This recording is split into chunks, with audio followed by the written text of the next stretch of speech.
hoje é o Dia Nacional do Idoso, isso mesmo, hoje é o Dia Nacional do Idoso. Ao meu lado, o doutor Saulo Cardoso, advogado. Tudo bem, doutor? Prazer, obrigado dia, de marcar a presença aqui Agradeço nos a estúdios da oportunidade. RFTV.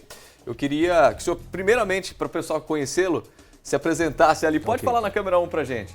Bom dia para todos. Meu nome é Saulo, sou advogado, especialista em direito das pessoas vulneráveis, representante da OAB Campinas no Conselho Municipal do Idoso.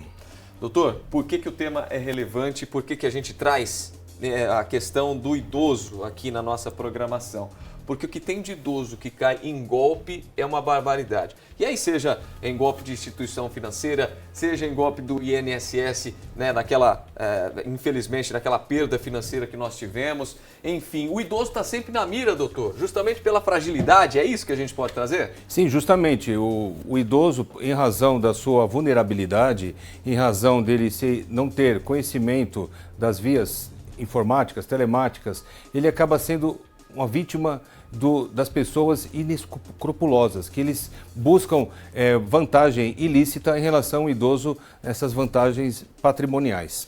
Doutor Saulo, a gente estava comentando em off, né, antes da gente trazer o senhor aqui para o estúdio, dessa vulnerabilidade do idoso e principalmente envolve basicamente questões familiares também, não um abandono físico, mas um abandono de cuidado. Sim, justamente. Inclusive, o Estatuto do Idoso, ele estabelece os direitos do idoso e, entre elas, é uma violência moral e também, como consequência, uma violência patrimonial. O que acontece? No âmbito familiar, na unidade familiar, os seus entes, geralmente são os filhos e os netos, eles se aproveitam da situação em que o idoso eles têm uma prerrogativa, de uma facilidade de obter empréstimos consignados a um juro menor do que apresentado no mercado. E o que acontece? Esses empréstimos são realizados em nome do idoso, que ele tem a sua condição no INSS dentro do limite de 35%, e eles acabam se aproveitando desse empréstimo e acabam não pagando, devolvendo o valor para o idoso, transformando assim em uma violência patrimonial. Nós separamos uma reportagem agora, doutor, que fala justamente também de uma outra espécie, um outro tipo de golpe que o idoso, infelizmente, acaba caindo. Pode rodar a reportagem para a gente, Lucão? Seu Manuel está sempre atento ao movimento da conta bancária. Foi assim que levou um susto. Quando eu olhei, de repente, tinha 80 mil de feito em empréstimo no consignado. Aí eu digo, eu não fiz esse empréstimo.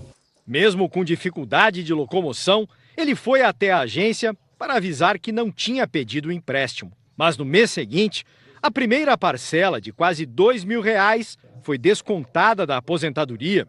Ele recorreu à justiça, que já determinou a suspensão da cobrança. Foram 7 meses de descontos. Eu passei muito sufoco, já teve dias aí que os carros não têm gasolina, porque não tem como botar gasolina, viu? No Procon de São Paulo chegam muitas reclamações desse tipo. Operações não reconhecidas pelos consumidores. Eles podem aproveitar as informações que já foram cedidas pelo consumidor numa primeira operação. O consumidor, de repente, clica em links aceitando a operação e não sabe qual o conteúdo do link. O Ministério da Justiça tem um sistema que reúne os registros feitos em órgãos de defesa do consumidor em todo o país. De janeiro a agosto deste ano, houve 150 mil reclamações relacionadas ao crédito ou cartão consignado. Em mais da metade dos casos, os beneficiários disseram não ter feito pedido ou aceitado a oferta do serviço. Aposentados têm um recurso para prevenir fraudes: bloquear o benefício para operações de crédito consignado. No dia que ele tiver interesse em fazer uma operação, ele pode também, pelo aplicativo, desbloquear ou comparecer na agência e desbloquear o aplicativo. Para empréstimos feitos indevidamente, o caminho pode ser apelar à justiça. No caso do seu Manuel, o banco disse hoje que vai devolver o dinheiro.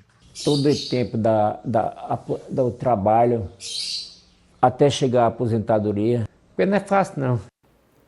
Você vê, a instituição bancária vai ressarcir, mas é um transtorno para o idoso, né? Infelizmente, muitos idosos, 150 mil reclamações em todo o estado de São Paulo. Você imagina, doutor?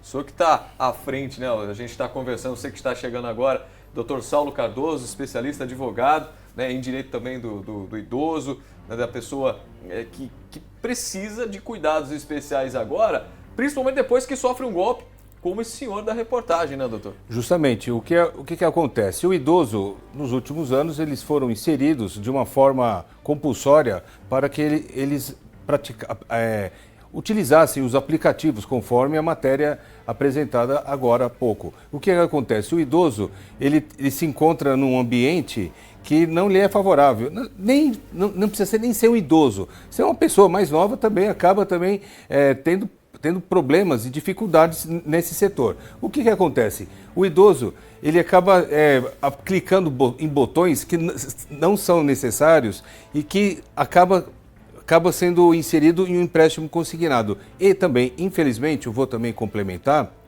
a notícia, que também existe o golpe do empréstimo consignado na forma da portabilidade. O que acontece? Os bancos,